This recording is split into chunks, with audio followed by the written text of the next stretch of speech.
What's good, guys? CJ here, and today we gotta talk about Galbrina. Now, we have a video here by the homie Now titled "Why Galbrina is Not Your Typical Future-Proof Waifu, and Is It Worth It?" Now, I gotta tell y'all, I personally have been seeing a lot of like hands-on Galbrinicus and Shiyuan gameplay, right? Like I've seen it being done. I've seen the testing from S0 to all the way to S6, all that good stuff. Team gameplay, single gameplay, all that stuff. And I gotta say, personally, I find Galbrina to be a pretty interesting character. She does deal some pretty good damage, both at S0 and at S6. Now we're gonna have to wait and see how she plays in the official full release of, the character.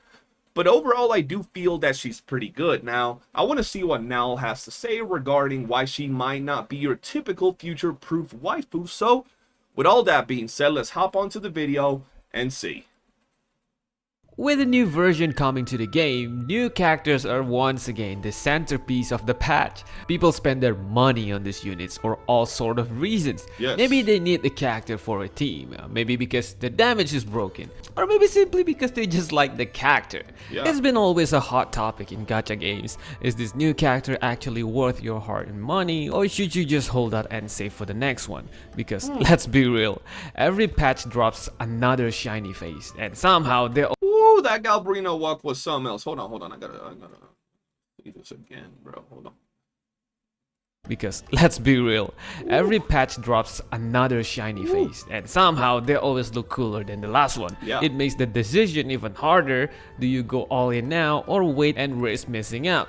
And with version 2.7 first half dropping in about a week, a big question is floating around. Should you go for the new character or go for the rerun? Or at the very least, the question that keeps popping up everywhere is Galbrena worth pulling? Where there are a lot of things to consider before we. I'm gonna tell you this right now. If you're one of those people that is worried if Galbrina is worth pulling, there are several things you got to take into account. First off, how is your account, right? Do you see yourself pulling Galbrina and maybe pulling her best in slot, or do you have other characters that could also pair well with her, maybe other fusion units or other characters that can buff the way she plays, right? If you have characters like the full mono fusion team, you might not need to get Galbrina, right? Because she is a fusion DPS, right? And then the last thing you really should be considering is, why don't you wait a couple of days after her release, check out multiple content creators, check out how they see Galbrina, the testing, the numbers, everything once it's officially released, and then make your decision then. The banner's here for like 20 days. You really don't have to be rushing and hurrying to get Galbrina on day one. Why? Why do you need to rush? So you can do the massive amount of content that we currently have in Withering Waves? Or is it maybe so you can participate in its thrilling photography event and take pictures of your brand new Galbrina? Don't rush it. Take your time. Take the time to analyze the unit, see how it would impact your account, see how it could really benefit you, and if she does, well, pull her. And if she doesn't, just skip her. It's really not that deep. Can call a character worth it. Like I said earlier, people pull for different reasons. Even if a character is dull or deals no damage, if someone likes them, they will say it's worth every penny. But if we're talking about value, that's where things get more interesting. Yeah. Right now, Fusion is already a pretty tight area with only its big three, Changli, Lupa, and Brand. In most scenarios, you will have 3 of them, or you will have at least 2 of them in a team. So the real question is, does Galbrena fit in? I will say though, bro, from a looks perspective, Galbrina is very, very cool, and she's hot as hell. I love this midriff. I love this little line right here on her belly button, on her waist. Ooh, it looks good, bro. The black with blue, amazing. I love darker, outfitted units. So if you're one of those people that just looks at her and is salivating out the mouth, bro, is foaming out there, talking about I want to lick her belly button, hey, by all means, it ain't that deep. Also, at the end of the day, it's just a game. Pull the characters you want. If we're talking about overall actual value and, progression onto your account, that's a different topic. But if you just want to suck her belly button, vacuum seal her belly button, then by all means, pull her. I'd say yes, absolutely. Aside from being a strong standalone unit, every fusion character we've gotten so far also brings some kind of buff in their outro. Changli gives liberation damage buff, Lupa boosts basic attack damage, and Brand provides skill damage buff. Yeah. Galbrena fits right into that system. And the fact that she is designed as the real fusion DPS carry makes her even more valuable in that team. Damn, he just done did Shangli dirty, bro. But it's true. Shangli out here getting out DPS by Bransicle, bro. Plus, with version 2.7 that will have a new Sonata effect, the Flame Wing Shadow, Yeah. which is 100% will be Galbrena's Echo Yes, set, for sure. kind of moved the bar a little bit about our understanding for a traditional fusion unit. Yeah. And also from the new Whimpering Oasis buff, we know that Echo will be an important point in her kit. Yep, 100%. She is going to be a character that revolves around fusion and echo skill damage. And she is going to be the best in slot character with Shi Yuan. You guys probably know that already, right? But she's also going to work pretty well in a team with like a Shang Li as a dual DPS. She's also going to work pretty well with a character like Brand on her team, because Brand will offer that fusion. He will offer his own damage, shielding, and heal. So there are certain scenarios where you can indeed slot her into the pre-existing fusion team if you aren't, for example, pleased with your Shang Li, or you simply don't have her. She is going to be a character that is going to work well with them. Which means, even if you don't have Brand, Changli, or Lupa, Galbrena will work just fine, because instead of those three, the new character Chuyuan is the one that rumored to be her best in slot teammate. It is her best in slot teammate, 100%. His kit pretty much revolves around synergizing with Galbrina, and he is going to be a character that I don't know how much of an impact he's going to have on Galbrina in comparison to other options like running her duo DPS with Shang Li or with like a Brand. But in terms of like synergy, he is going to synergize perfectly with Galbrina. And considering this Aero Echoes is unusable for most characters in game right now. Now, the problem is, not everyone has the access to these units. If you've been playing for a while or spent some cash on the game, you will be just fine.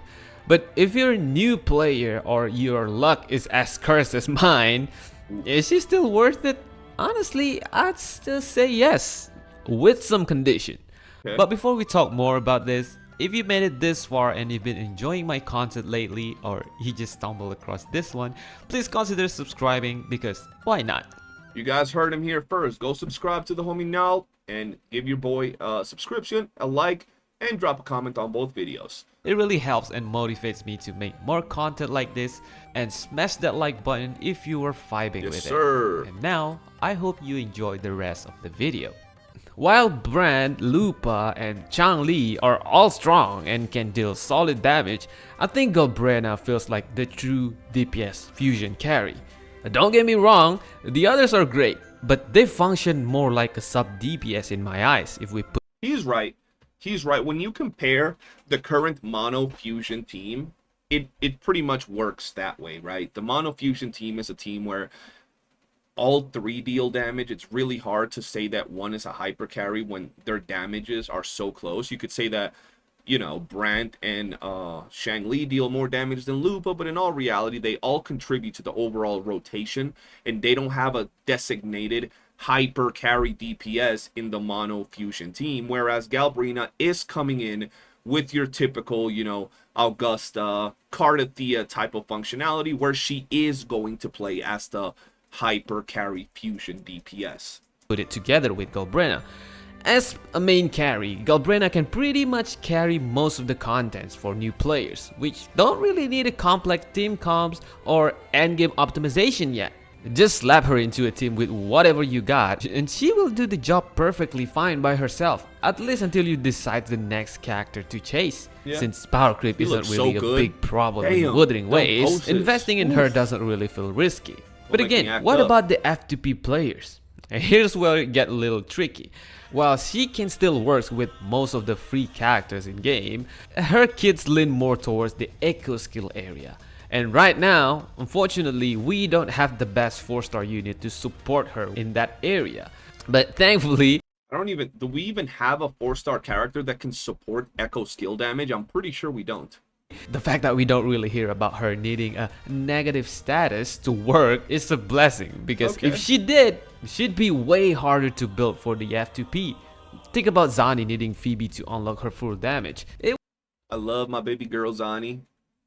I want to grab her horns like handlebars, but the reality of it is that she is heavily dependent on Peeves. And what's crazy is that it don't matter if you have S0 Zani or S6 Zani.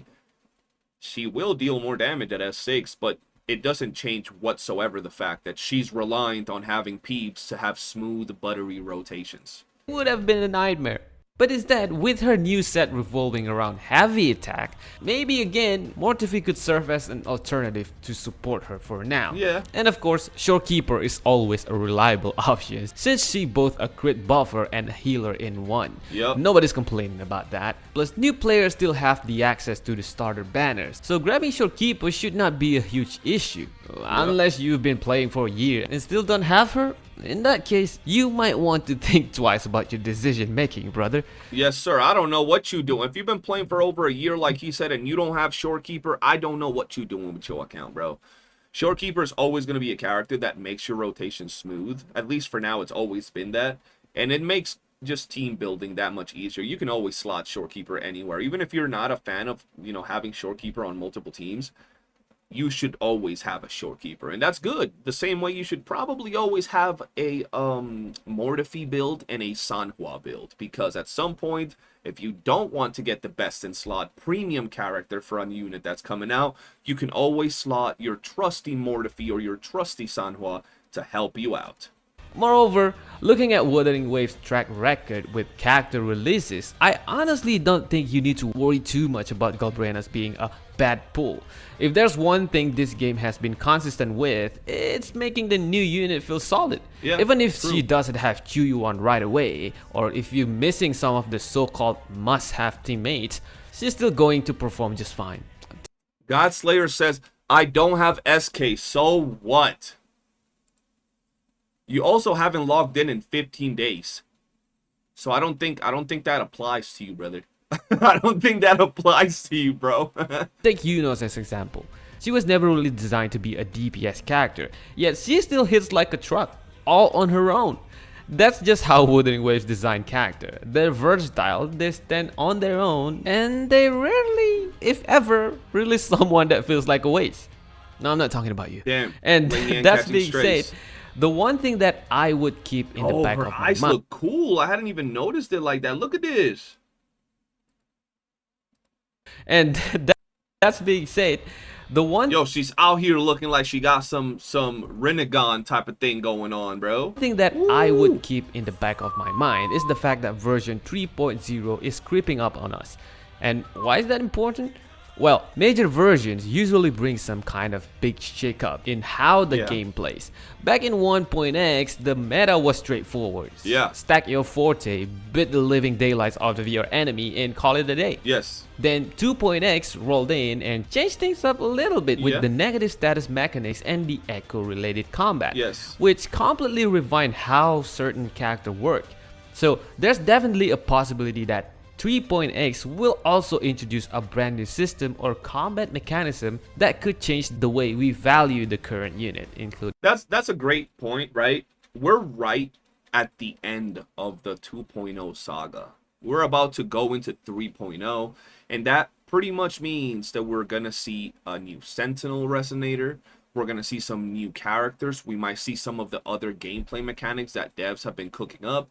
So while Galbrina might stand the test of time and she might be a great DPS, we're so close to a whole new region and a whole new interaction with these characters that it's one of those extra things that just you kind of got to consider when pulling the character. You got the Mono Fusion, you got 3.0 right around the corner. It's rumored that we might get the Cyberpunk collab if that interests you in the 3.0, somewhere along there. It could be 3.5 for all I know, but it's somewhere along those lines. So it's one of those touchy subjects. Had it been maybe a Glacio character, had Galbrina been a Glacio character, considering we only have one other Glacio DPS, then I could see why she could hold a little bit more value because we need diversity. But considering we already have 3 premium fusion units, it's a little bit iffy in that regard. Not saying that you shouldn't get her or anything, but those are things to consider. in Galbrena. If you're that kind of player who worried about the long-term investment, that's something you need to think about. But here's the thing, history also shows that strong DPS units tend to hold their ground. Yeah. Just look at Carlotta. She's a pistol DPS who's been around for ages. Yes. And yet after all these patches, she's still thriving. Despite all the new system and the fancy mechanics, her raw strength and utility have kept her relevant. So Yes. as another pistol character, there's a good chance Galbrina will enjoy the same kind of staying sure. power.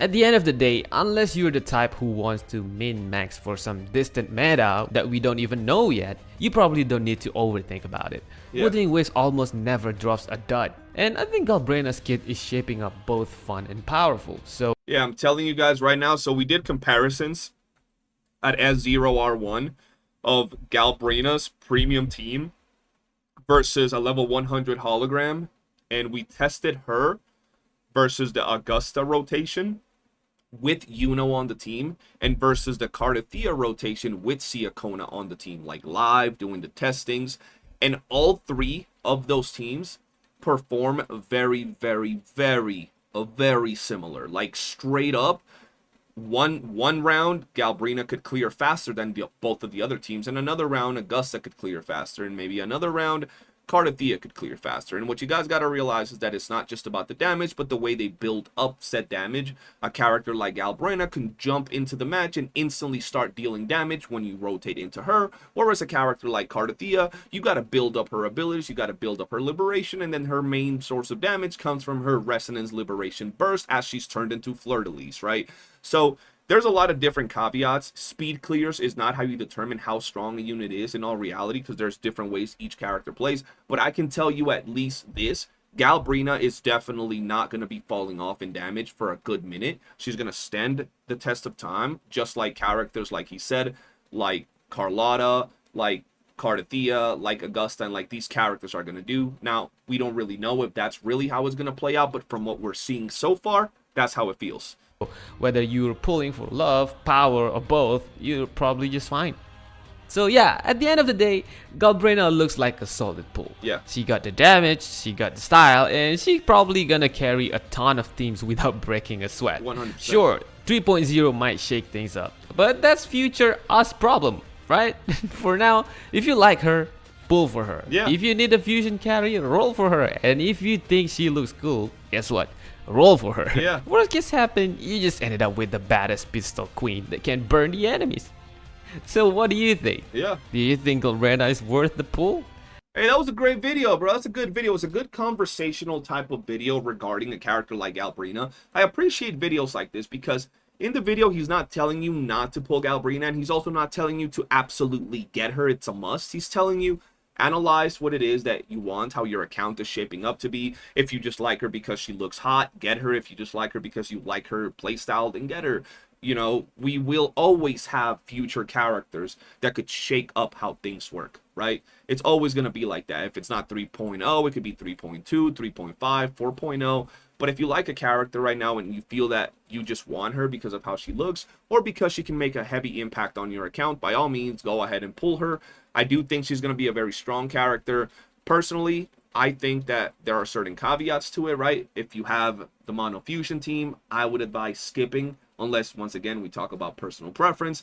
Or if you're interested to see what 3.0 might bring with the new Sentinel Resonator, the collab, and other things along those lines, consider it as well.